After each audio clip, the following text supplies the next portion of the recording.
Well, we're digging the trenches, putting the footboards in. Now we've got to dig more and have a place to put the dirt. So he's moving the oldest dump truck known to man, just kidding, without brakes into position so that we can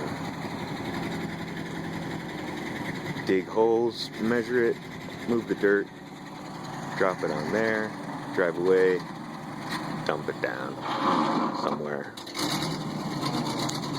And so there'll be a huge hole right where the tires are going across to connect everything. And there's the laser for leveling. Here we go.